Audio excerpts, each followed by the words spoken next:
Data says over 50% of you want to start your own business, but less than 10% of you ever will. Why? Because you don't know what business to start. In this video, we're changing that by breaking down the least risky businesses that anyone could start. Or in other words, the businesses that are easiest to start because they have low startup costs, little regulatory technical barriers, low concentration, otherwise known as fragmented markets. So by the end of this video, you'll have enough data and stories to go out and start one of these businesses yourself. But how do we know? We analyzed institutional data of 30,000 businesses to find specifically the businesses with the lowest barrier to entry. By the way, we used this database, which cost me $30K a year. But before we get into it, make sure and hit that subscribe button so that you can learn all the rest. All right, we're gonna start with one of the worst, but one of the best that might surprise you, which is a chiropractic practice. Now, I wasn't even gonna include this one because it does mean that you're gonna have to get licensed, you're gonna have to go through some certifications, but the reason I did is because if you think about medical profession taking the better part of a decade and being really expensive to go to, chiropractic is way down here, maybe 3 to 4 years on average. So you could start at a lower level and scale your way up as opposed to having to be the doctor that your parents always wanted you to be. Let's start with the barriers to entry. Startup costs. How much is this bad boy gonna cost you? The startup costs for a chiropractic practice are one of the lowest in the healthcare businesses, which is actually fascinating. So let's say from just a supply perspective, you could be in for less than 10K. We'd have an adjusting table, which would be $1,500 to $5,000, diagnostic tools, maybe $500, like reflex hammers. You guys ever seen those? Therapeutic equipment, maybe another $1,000 for items like electrotherapy devices, maybe for items where you can get them to massage different parts of your body. Support tools, $300 to $1,000 for things like pillows, cushions, and other accessories. Now, education requirements are more. Chiropractors need to complete a Doctor of Chiropractic program. The educational barriers are way lower compared to becoming a medical doctor, obviously. These could take 3 to 4 years to complete after undergraduate studies. One of the bigger things that you have to think about with chiropractors is insurance. Shouldn't be that expensive, but we gotta make sure we protect you from, if you're new to the game, and anybody gets hurt. The chiropractic industry is highly fragmented, with independent chiropractors operating solo practices all over the country, and those people represent half of the industry. Things to consider: flexible practice models. So chiropractors have the flexibility to start small practices, mobile services, which basically requires little to no cash up front. In fact, the way that I got to my most recent physical therapist and chiropractor is from a gym located here in Austin, Texas. This case study in particular is interesting. My friend Andrew, who set up in his gym, the gym that I happen to be a part of, and created an atmosphere for him to be a physical therapist. First, he started doing massage because that was easier to get into. Then he continued with physical therapy, and he is also actually licensed as a chiropractor. What's interesting is he has a few best practices that I thought would be useful for those of you who want to work with your hands but don't want to go through the whole doctoral practice. First, he said he transitioned from insurance-based clinics to a cash-based practice at a gym here in Austin, my gym. And the reason why that's interesting is with insurance, one, you have to chase the payments. You can't set your own prices because insurance sets those prices for you. And it often means that you have a different type of clientele, a type of clientele that might not have enough money for them to pay direct. Now, the tough part is with a cash-based practice, if he doesn't get customers, he doesn't get paid. But he built up a strong rapport with the gym trainers and basically had lead flow, right? So he told him, you send your clients to me, I'll send them back to you. So he developed a full caseload of recurring patients based on people who were coming in to train. Go work out, come to me afterwards. Go work out, come to me afterwards, and vice versa. In this cash-based setting, it's crucial to target sort of health-conscious active clients who actually value preventative care, encouraging them to do things before they need it. And then you could even give them a little tip, a little extra cash for referrals. Bookstores. This one surprised me too. Originally I thought, why would bookstores be so low risk and not have much that you need to start? But then we started digging into it a little bit more, and this is what we found. Really low barrier to entry. So no regulation or prior education needed. Unlike most industries, nothing is stopping you starting a bookstore tomorrow, certainly. Low concentration. Yes, while no doubt online bookstores are everywhere, Physical bookstores still offer a unique shopping experience. And a lot of times they're partnered with things like a pop-up cafe, a little store with additional goods in them, and they encourage you to browse and discover an inviting atmosphere that an online retailer couldn't actually have. And the proof is in the data. Despite a slight decline in 2023, print book sales were still up 10% higher than in 2019, the last pre-pandemic year. And I don't think this is a huge business you could grow to massive levels. 2, I think this is an interesting business you could do as a pop-up. So you could have pop-up bookstores. You could also have book resellers where people can come in. You can get books for basically free from people because people feel like bad throwing away a book, and then you can resell those books. It's not something that you're going to have a huge amount of volume in, so you'd probably have to mark up the price on those retailers. And having researched exactly how much it takes, it looks like an initial investment you'll need somewhere in the realm of, let's say if you're going to do a pop-up store, maybe you'd need donated books plus $1,000 for rent, plus another 1,000 books, plus another $1,000 for additional books, and some other accoutrements to make the site look nice. But if you're going to do a real store, you're going to need more like $10,000 or maybe $25,000 as a bare minimum. What's interesting though about book sales is if you are an in-person store, oftentimes you can get books without paying for them up front. And so a lot of the bookstores that you have an on-sale basis. So you get paid for the book author when we sell the book, which is interesting. That means they float your money for you. Now rent could be all over the place, but could range anywhere from $1,000 to, if you're Barnes & Noble, this is going to be $100,000 plus. Obviously, if you're going to do it our way, you're going to want to make your rent really, really cheap. I'd probably stick with pop-ups too. I wouldn't keep this business model as a for sure until you trialed it on a very small basis and probably piggybacked on somebody else's traffic, so something like a coffee shop. Of course, as a bookstore, you're going to need bookshelves to display, store, and market your available book titles. The number of bookshelves you'll need is going to depend on your opening inventory for the bookstore. But I would budget, let's call it anywhere from $3,000 to $10,000 on bookshelves. We also know this because you could do bookshelves on the cheap, and we've seen this lots of different ways. In the Halloween Superstore models we looked at, they pop up a 30,000 square foot store and they use less than $25,000 to build the shelves. So for your little bookstore, we can do it cheap. Signage.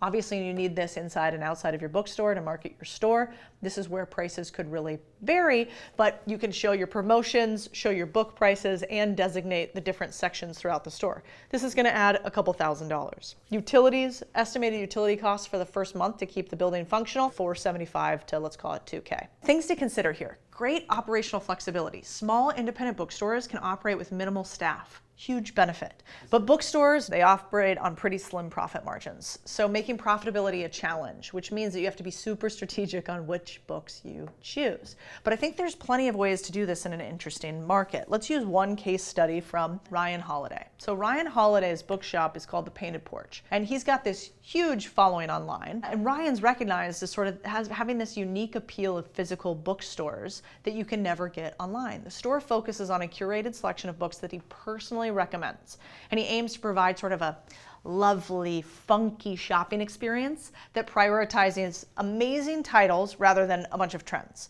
And then he adopted a community-centered approach. So people come and engage with the literature and each other. The other part that I really like about this model is if you live in a small town like Ryan Holiday does, the lease is really low.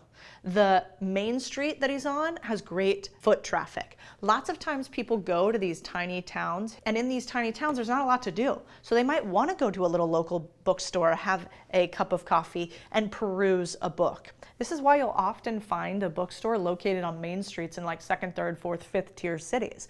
I think it's a really interesting way for you to become a community hub. They're not going to your bookstore because they have a book need. Like, I need this book. That's Amazon, baby. They're coming to your bookstore because they want to have an environment and a feel. They want to support local authors. They want to be able to actually be there for an author signing. You could have local up-and-coming activities for potential authors. This is really a community play, and that's why I think it's really an interesting, fun business model. I kind of want to open a bookstore. But why is looking to own a business important anyway? Well, I think one of the biggest differences between everyday humans and the average millionaire is that they have multiple income streams. And I'm willing to guess that most of you don't. I certainly didn't. In fact, the average American has just one income stream, usually their job. But how do you go from 1 to 7 income streams? Am I suggesting you go and start 7 new businesses? No. If you can't buy a business outright, then maybe you do real estate, but maybe you can't buy real estate outright. So you use something like the Fundrise Flagship Fund, which allows you to invest in real estate for 10 or $100. I actually started investing in Fundrise when they started years ago. Typically, I don't allow investment platforms onto the things that we do, but I think in this environment today, with real estate down, with small amounts of risk, allowing more people to get income streams is part of the mission. Financial freedom doesn't come from some get-rich-quick passive income. It comes from thoughtfully investing over time and allowing it to compound. If you guys are interested in investing, Fundrise is a great platform to do it. Thank you for sponsoring this video, Fundrise. Click the link in the description below and you can get more information on Fundrise. So next one, mobile food services. You guys know what I'm talking about. This is the food truck. This is the popsicle cart. This is an ice cream truck. These are all around us. They've become part of everyday life. I even saw one the other day that was a mobile coffee shop that was set up outside of another coffee shop because that line was too long. You also see these outside of really big restaurants. During rush hour, they just pull in, and because it's lunchtime, there's gonna be tons of people in there wanting quick and easy food. You have a food truck as an alternative. So the barriers to entry here are, well, way lower startup costs compared to traditional restaurants for sure. While opening a brick and mortar restaurant can cost upwards of $200,000 to $1 million or more, food trucks are a tiny fraction of that. You might not even have to pay at all, and we can talk about that here in a second. So some support initiatives. Initiatives like On The Go LA provide affordable food truck rentals and operational support to allow people to enter the market with minimal upfront investment. That means a lot of times for these type of endeavors, there's some sort of government grant. There are food truck vending locations where they might even help you get your own food truck in order to fill their lease. So there's lots of ways to get access to food trucks without spending a ton. Food truck industry, highly fragmented. There is literally no single operator controlling more than 5% of the market, which is wild. But this means a lot of people are opening food trucks. The number of food trucks in the US has increased from about 4,000 in 2010 to over 36,000 by 2023. So some things to consider. You got to get in the right places. This is the location of real estate. You have to make sure that you have traffic already, and probably quite a bit of traffic because you're going to have no SEO, not great signage, and the thing's mobile. So you got to figure out how are you going to get to where the people are. Two ways to build a business. You can either pull people to you or you can push them to you. You're in a food truck that's located outside of a big, huge football game in which there's a bunch of hungry people that don't want to pay 3x inside the stadium. So profit margins for this industry are actually slightly higher than restaurants. So let's say that restaurants typically operate somewhere between a 3 to a 10% margins. Food trucks can operate somewhere from 6 to 20% margin. Let's do a case study here. Catherine O'Brien, also known as the ice cream lady, is somebody that we've talked to at Contrarian Thinking. What's interesting is watching the launch that Catherine did. She sells ice cream out of a bike. Look at this thing in front. I don't know what this is. This is like a basket. It's like a cooler. It's like a bike cooler business. It's called Cream Cruiser in 2015 after she was kind of inspired by the crazy crowds at Baltimore's Inner Harbor during her commute. And she realized that she could start a business with really low startup costs, sell to a bunch of people that are already located there, and then build on top of it.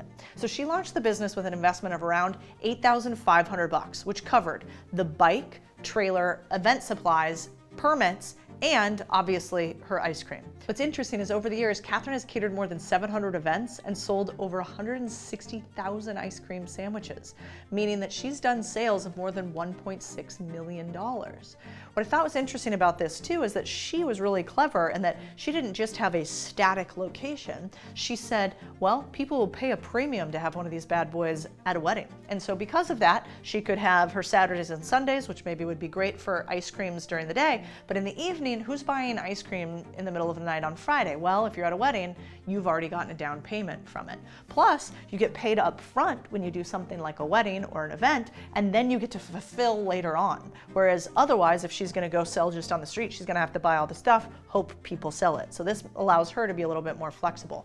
Now, it's not all sunshine. Let's talk about some challenges faced. So despite the initial success, she had a lot of challenges with a failed wholesale venture that led to a lot of money lost, which meant that she refocused on catering, which improved profit margins. Catherine now earns a minimum of $25K per month and has expanded her business model to include Bike Business University, which is interesting, an online course teaching others how to start similar ventures. It's kind of like how people decide once they have a really great painting franchise located in Austin, Texas, like we do with that one painter. Wait a second, I could grow all of Texas myself and have lots of painting ventures, or I could franchise it and I could allow other people to copy my model, and she's allowed other people to copy her model. So now she has multiple revenue streams. Oh, by the way, if you liked hearing about Catherine's story, link in the description for our newsletter. We write about stories like this all the time. We have a deep dive on Catherine too if you want to see more of her numbers and check our facts. All right, let's talk about the next one, florist.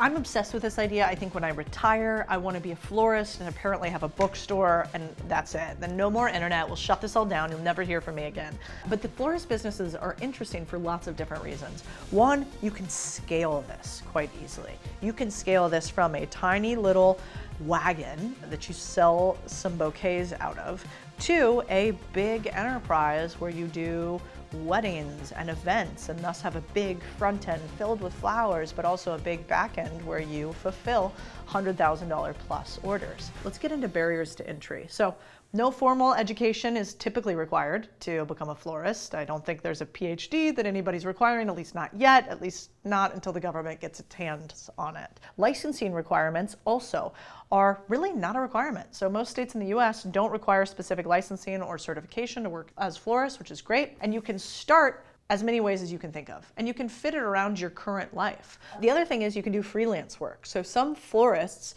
begin their careers by offering freelance services for small scale events, right? I love the idea of home-based businesses. This is how business started. Now, whenever I tell somebody you could start a business in your home, they go, oh no, what about the risk? What about the insurance? What about the requirements? You guys, have you been to fucking Etsy lately? Do you think that they have a headquarters for the dollies that they put on a table that the grandma knits? Of course not. Home-based businesses is where we started. It is our right as humans to be able to start a business in our home as long as you don't transact the sale at your house. That is usually the difference between the two.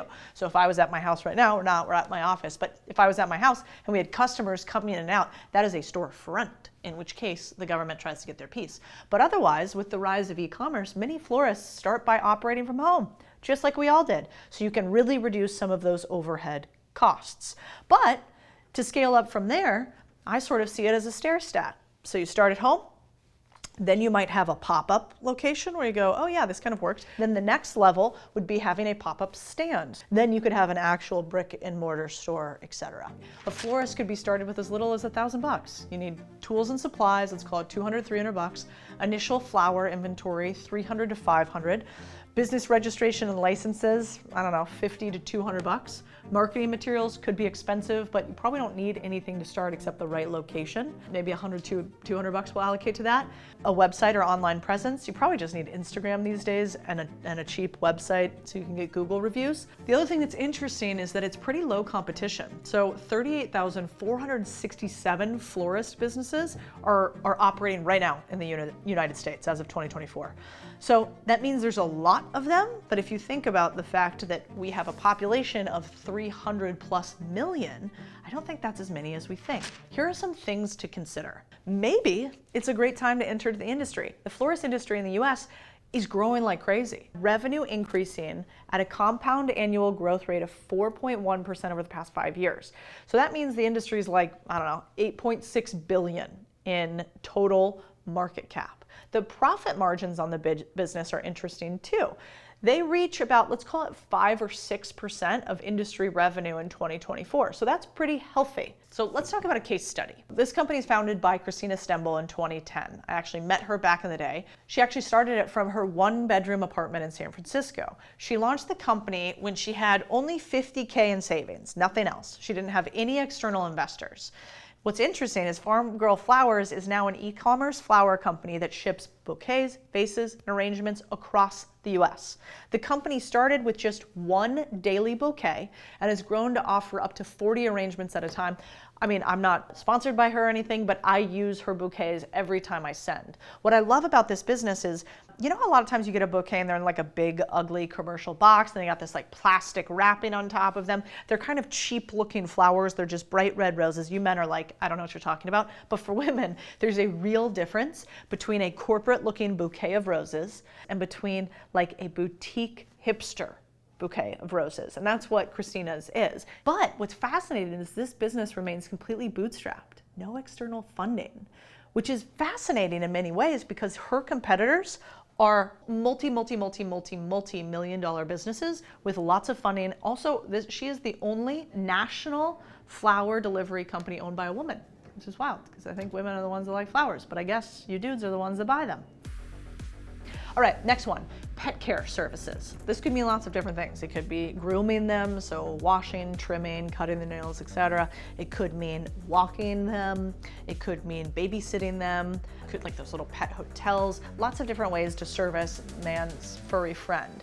What's interesting is the market is quite fragmented. There are some big companies in this industry, but that's not really the majority of them. Most pet service industries that aren't the few VC-backed ones you can think of are done locally. And I think a lot more money can be made by specializing in what types of animals, what types of grooming or training.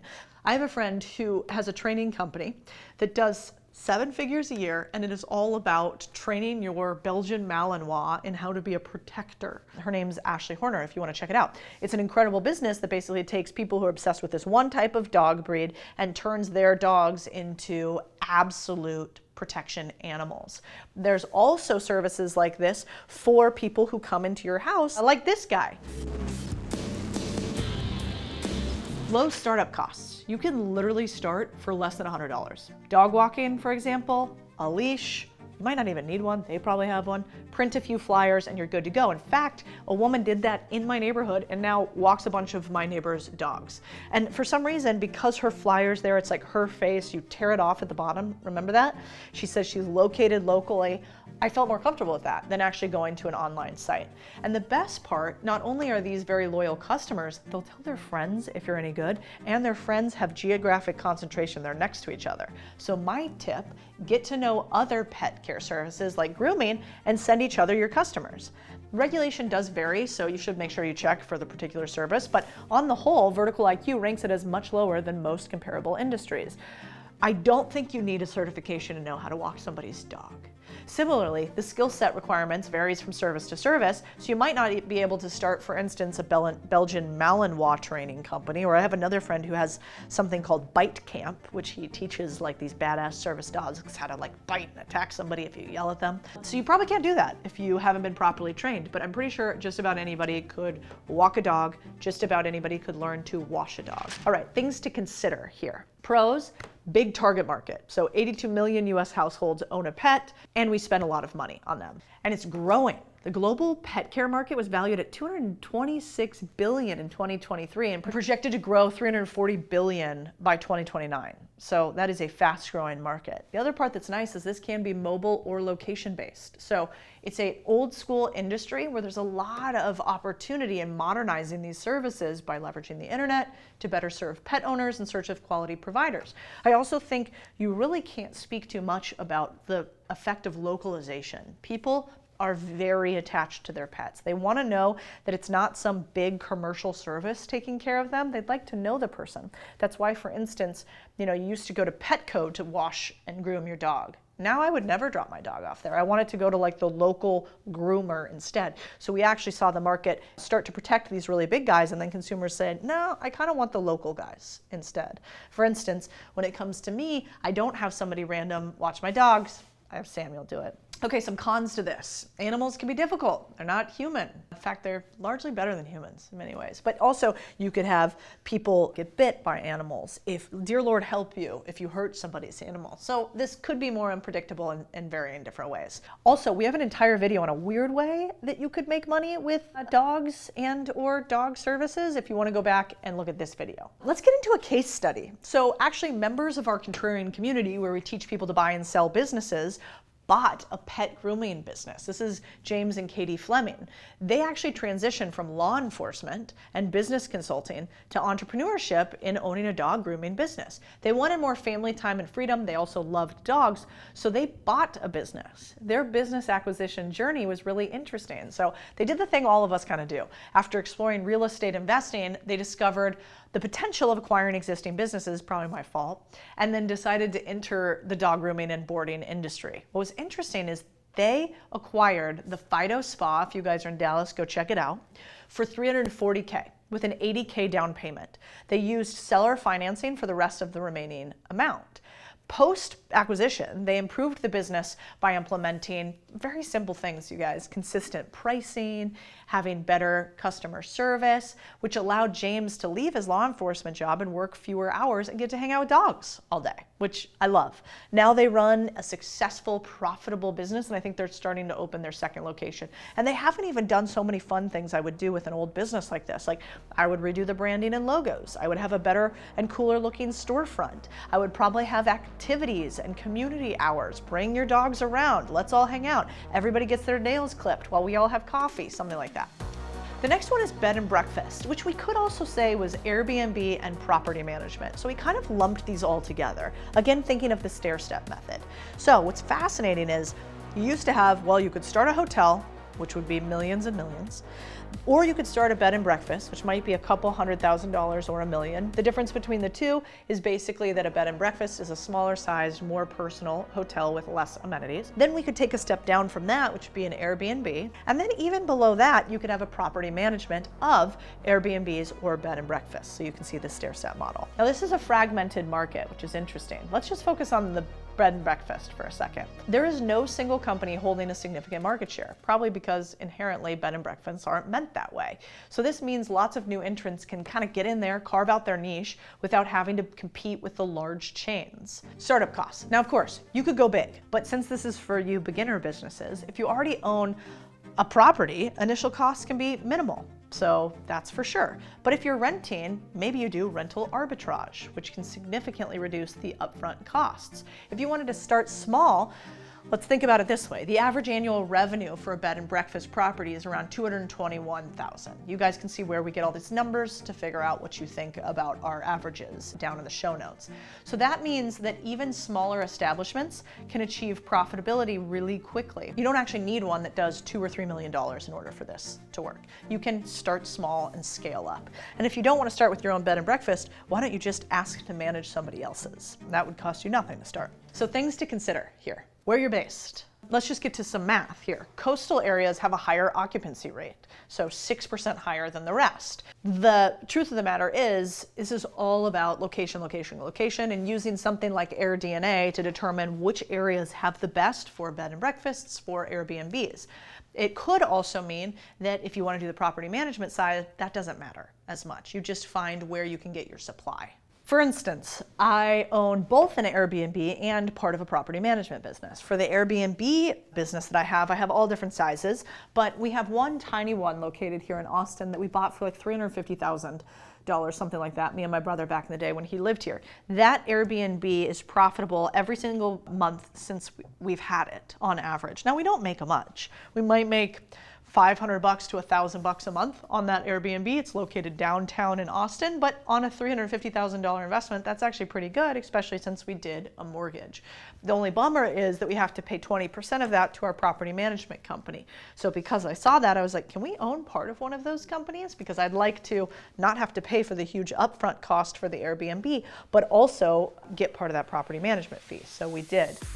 This was ranked as the lowest barrier to entry business, landscaping, which kind of surprised me, but I guess I understand it because I actually have 3 landscapers that work on my house. We have Oscar, who comes and has done our landscape architecture. Then we have Ramon, the guy who comes on a weekly basis, clips everything, makes sure nothing's dying, and does day-to-day landscaping and lawn cutting, although at this house we don't have much of a lawn. And then we have the third one, whose name is Lisa, and she's the one who came in and redid the entire backyard. She only does really big projects, and I think we paid, I don't know, $100,000 to totally redo the landscaping of the backyard. So again, you can scale up between the 3.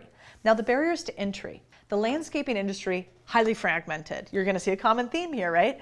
600,000 companies operate in North America, no single company holding more than 5% market share. So what that might tell you is that it's actually kind of hard to scale these bad boys. So if you want a $50 or $100 million business, maybe hard, but to start one, maybe not, because the startup costs are pretty low.